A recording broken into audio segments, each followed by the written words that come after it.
악뮤의 초창기를 떠올려보면 이찬혁은 플레이어로서 막 두각을 나타내진 않았어요. 보통 작곡과 멜로디 메이킹의 강점을 보였지 보컬을 전면에 내세워서 노래를 뽐내는 포지션은 아니었다 보니 그룹 내에서 주연보다 조연에 가까워 보였죠. 때문에 악뮤를 대변하는 메인 플레이어의 몫은 동생 수연의 차지였고요. 하지만 그랬던 이찬혁이 플레이어로서 확 눈에 들어오기 시작한 시점은 전이 항해 때부터였다 생각해요. 어떨 땐 가볍게 부여하는 음색과 미세한 떨림을 담은 섬세한 보컬을 들려주다가도 또 어떨 땐 리듬을 경쾌하게 밟아가면서 여유를 드러내고 그러다 힘있게 내지르는 구간에서 몸 안에 있던 강한 에너지를 분출시키며 보컬 스펙트럼의 확장과 향상된 실력을 보여줬죠. 연달아 발표한 콜라보 앨범 넥스트 에피소드에선 걸출한 뮤지션들과의 힘겨루기에서도 좀처럼 밀리지 않는 개성과 기량을 과시하기도 했고요. 그리고 이러한 변화는 수연 누님과 보컬리스트로서 더 이상 전후 관계가 아닌 각자 상이한 스타일을 선보이면서도 동등한 위치에서 균형 잡힌 구도에 있게끔 만들었죠. 덕분에 악뮤는 듀오로서 이상적인 시너지를 낼 수 있었고 여기에 보다 다채롭고 단단해진 프로덕션이 더해지며 이들은 가요시장의 흐름과 상황에 구애받지 않는 억바 없는 독보적인 아티스트로 거듭날 수 있었습니다.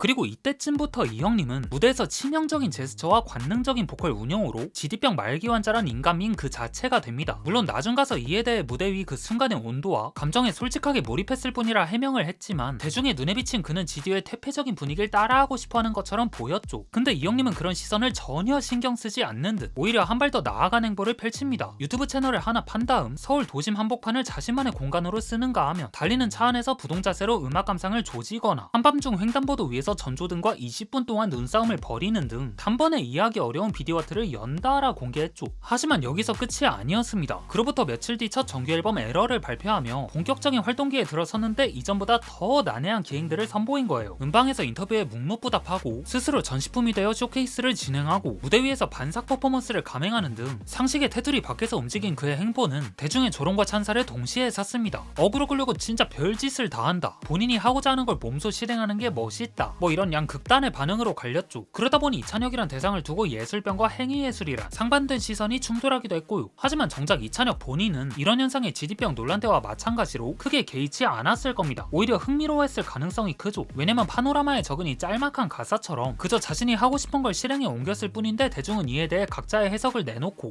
설왕설래했으니까요. 그리고 이찬혁은 이런 음악 주변부에서 오가던 말들을 음악 가장 안쪽으로 들여와 설득력을 얻기까지 꽤 오랜 시간이 필요했지만 결국 브로진영에 있던 이들마저 사로잡는 데 성공합니다. 청룡영화상 시상식에서 그 공연을 계기로 말이죠. 격렬한 움직임의 샴페인이 흘러넘쳐 잔이 비워지든 말든 오롯이 노래와 춤에 심취해 그딴 거 신경 쓸 겨를이 없단 듯한 퍼포먼스나 그렇게 신나게 한바탕 놀고 난 뒤 모두의 축하를 받으며 장미로 치장한 관에 들어가 성대하게 죽음을 맞이하는 의식 같은 무대 연출은 세간의 의심의 논초를 예술로 답하려는 것 같았습니다. 결과적으로 이를 기점으로 이찬혁은 음악은 물론 행위, 컨셉, 미디어 활용까지 이 모든 요소를 자신의 메시지에 맞게 통합해내며 하나의 독립된 세계관을 구축한 아티스트로 거듭날 수 있었죠.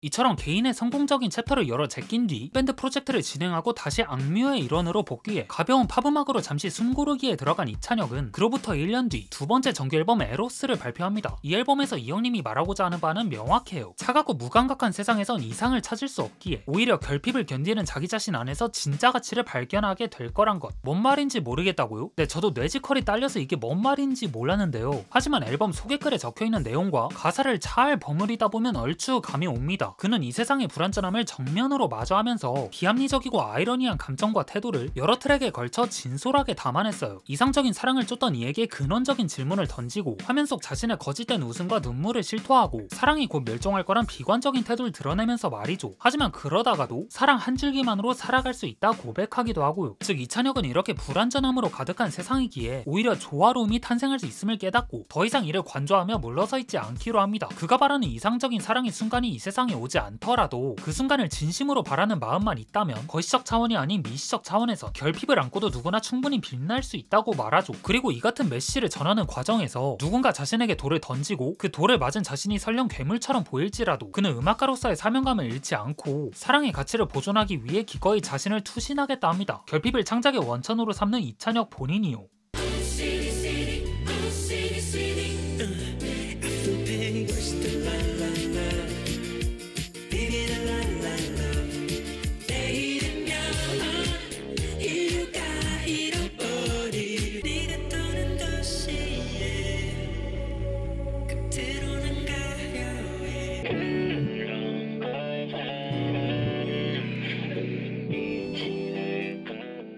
그리고 이런 서사와 함께 이찬혁은 이번 프로젝트 전반에 시대를 풍미한 팝스타 프린스의 옷을 빌려 입은 듯 보였어요. 빠글빠글한 헤어스타일과 성별의 경계를 허문 패션도 그렇고 밴드 사운드를 기반으로 다양한 장르를 뒤섞은 프로덕션, 여성 코러스의 적극적인 기용, 즉흥적인 듯 잘 짜여진 안무까지 라이브 무대와 앨범을 함께 감상하다 보면 프린스 형님이 그냥 자동으로 연상되죠. 근데 이찬혁이 이번 프로젝트에서 프린스의 상징적인 요소들을 끌어온 건 어떻게 보면 당연한 선택처럼 보이기도 합니다. 왜냐면 프린스야말로 불안적인 요소들을 섞어 완벽한 조화를 빚어낸 믹스의 대가였으니까요. 그 때문에 이찬혁이 뮤지컬 배우들, 여성 콰이어, 밴드 세션과 함께 무대를 구성한 것도 이 앨범이 지닌 기획 의도와 맞아떨어지죠. 한 무대 안에서 각각 떼어놓고 보면 다소 산만해 보일 수 있는 구성이 막상 하나가 되니 조화를 발산하는 것처럼요. 하지만 이런 지점에서 이찬혁이 보여준 프린스적 요소들에 대해 너무 뺏긴 거 아니냐는 비판도 있었습니다. 저 역시 처음엔 프린스의 색채가 짙게 느껴졌고요. 근데 들으면 들을수록 그런 생각이 옅어졌던 것 같아요. 전체적인 때깔은 분명 프린스를 닮았지만 그 안을 들여다보면 분명 이찬혁만의 정체성이 존재했거든요. 그리고 그건 아마 이찬혁이 프린스를 재현하려 한 게 아니라 참조의 대상으로만 삼았기 때문일 거예요. 프린스의 음악과 태도, 미학에서 기법적인 요소들을 적극적으로 가져오되 그 형식 자체를 직접적으로 복제하진 않았으니까요. 가령 프린스는 노래 하나 안에서도 감정의 극단을 연기하듯 팔세토와 저음을 넘나드는 창법을 자유롭게 구사했지만 이찬혁은 마치 자이언티 형님처럼 말하듯이 노래하면서도 앙칼진 그루브를 만들어내는 독특한 창법으로 청자에게 재미있는 감상과 서사에 몰입할 기회를 제공했죠. 그런 점에서 이찬혁은 보컬리스트로서 프린스와 명확히 구분됩니다. 또 사랑이란 소재를 다루는 방식에서도 확연히 차이가 나죠. 프린스에게 사랑은 쾌락과 육체의 충돌이 만들어내는 어른들의 스파크 튀는 불장난에 가깝다면 이찬혁에게 사랑은 감정이 말라가는 디스토피아 속 불완전함과 결핍에서 피어나는 조화로움의 산물에 가깝습니다. 이처럼 하나의 소재를 풀어내는 방식에서도 이찬혁은 프린스의 그늘 아래 있지 않고 자신만의 방식으로 음악 안의 사유를 녹여내며 특색 있는 창법과 목소리로 자기 세계를 확장해가고 있죠. 그리고 이런 점은 요즘처럼 소모적인 음악들이 가요시장 전반을 지배하는 시대에 대중을 상대로 깊이 있는 프로젝트를 기획한다는 것만으로도 한국 대중음악의 방향성에 긍정적인 자극이 되고 있다 생각해요. 특히 가벼운 음악으로 돈을 겁나 땡길 수 있는 그런 위치에 있는 사람이 그런 단계요. 그렇게 이찬혁이란 아티스트가 지금처럼 중심을 잃지 않고 꾸준히 나아가길 응원하게 되고요.